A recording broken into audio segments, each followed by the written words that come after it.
Hello dear student, कैसे हैं आप लोग। आशा करते हैं कि आप लोग बहुत ही अच्छे होंगे। और हम हैं मैथ गुरु शशि सर। और आपको जानकारी है कि गर्मी की छुट्टी हो गई है, 1 से 20 तारीख तक स्कूल बंद है और लगातार गर्मी भी पड़ रही है, तो आपका नींद भी एकदम कम हो रही है क्योंकि गर्मी के कारण बच्चे अच्छे सोच नहीं पा रहे हैं। तो आपके लिए हम आज एक बहुत ही बेहतर टॉपिक लेकर आए हैं, क्योंकि लगातार छुट्टी के बाद आपकी क्या होगी, ब्रेन रेस्ट कर जाएगी। आप उसको फिर से जब पढ़ना शुरू करिएगा तो मन नहीं लगेगा। तो आपको मन लगाने के लिए हम लगातार आपके लिए वीडियो लेते आ रहे हैं। और आज आपके देख रहे हैं मेरे क्लास में सबसे बेस्ट टॉपिक है क्लास 8 का साधारण ब्याज और चक्रवृद्धि ब्याज। और ये है देखिए सिंपल इंटरेस्ट और कंपाउंड इंटरेस्ट। देखिए ये केवल 8-7 के लिए ही नहीं है, ये सभी क्लास के विद्यार्थी जो प्रतियोगिता परीक्षा की तैयारी कर रहा है, बिहार पुलिस, दरोगा, एसएससी, उसके लिए भी जरूरी है। तो साधारण ब्याज और चक्रवृद्धि ब्याज से क्वेश्चन बनता है। अब आइए इसको शुरू करते हैं बेसिक से, लेकिन एक आग्रह होगा कि आप पहले बार हमारे वीडियो को देख रहे हैं तो आप जल्दी से जाइए और हमारे फेसबुक पेज को फॉलो कर लीजिए, और हमारे यूट्यूब चैनल पर देख रहे हैं तो आप चैनल को सब्सक्राइब कर लीजिए और बेल आइकन को पुश कर लीजिए। चलिए हम चलते हैं आगे। तो देखिए आज हमने लिया है, सबसे पहले लिया है क्रम संख्या, सीरियल नंबर, उसके बाद नाम लिया है और यहाँ अंग्रेजी नाम लिया है और यहाँ संकेत लिया है। देखिए एक में हमने लिया है मूलधन, और मूलधन को हम लोग प्रिंसिपल बोलते हैं और इसको हम सिंबॉलिक रिप्रेजेंट P से करते हैं। तो आपको याद रखना होगा, अगर P होगा तो मूलधन होगा। मिश्रधन हम लोगों ने अमाउंट लिया है और अमाउंट को हमने A से इंडिकेट किया है। यहाँ दर है और दर को हमने रेट लिया है, रेट को R से इंडिकेट किया है। यहाँ समय को हमने टाइम लिया है और टाइम को N या T से। N होगा कंपाउंड इंटरेस्ट में, T होगा साधारण ब्याज में। और 5 में साधारण ब्याज लिया है जिसको अंग्रेजी में सिंपल इंटरेस्ट बोलते हैं, ऐसा ही लिया है। ये सिंबल भी आपको याद करना पड़ेगा। उसके बाद चक्रवृद्धि ब्याज को कंपाउंड इंटरेस्ट लिए हैं जिसको CI लिए।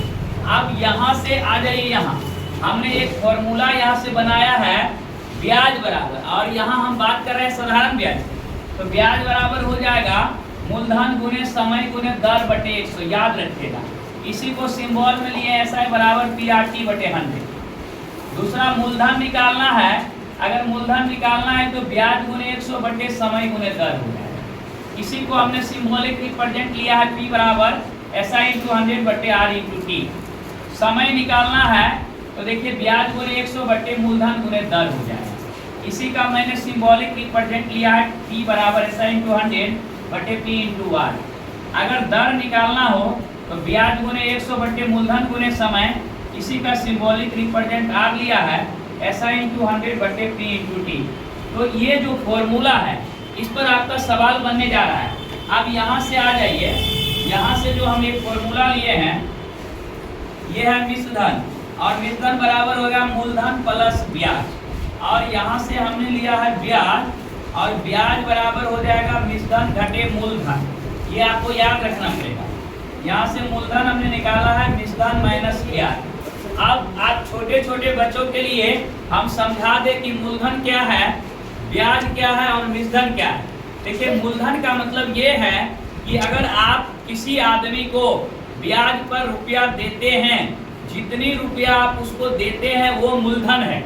आप कहेंगे सर ब्याज तो समझ में आ रहा है कि जितना मूलधन में वो एक्स्ट्रा करके एक्स्ट्रा पैसा देगा। मान लीजिए कि 500 रुपया आप दिए और आपको 600 रुपया दिया, इसका मतलब है एक्स्ट्रा 100 रुपया दिया और 100 रुपया वो आपका ब्याज हो गया। और 500 प्लस 100 यानी दोनों के जोड़ के जो 600 हुआ वो आपका मिश्रधन हो गया। यानी इसका मतलब ये है कि मूलधन में सर ब्याज जोड़ दिए और वो जो राशि बनता है वो मिश्रधन कहलाता है। तो आप फिर से क्लियर हो लीजिए, दर रेट कितना % होगा वो दर होगा, कितने महीना कितने समय कितने वर्ष के लिए देगा वो समय होगा। आगे हम ये भी बताने जा रहे हैं कि ब्याज तिमाही होगा तो फिर कैसे निकलेगा, ब्याज छमाही होगा तो कैसे निकलेगा, वार्षिक होगा तो कैसे निकलेगा। अगर आपको लगता है कि ये सारी वीडियो आपके लिए लाभदायक है तो जल्दी से जाइए चैनल को सब्सक्राइब करिए और अपने दोस्तों में दबा के शेयर कर दीजिए, ताकि अगला वीडियो हम डालेंगे उसका नोटिफिकेशन आपको जल्द ही मिलेगा। तो रखिए अपना ख्याल, मिलते हैं अगले वीडियो में। बहुत बहुत धन्यवाद।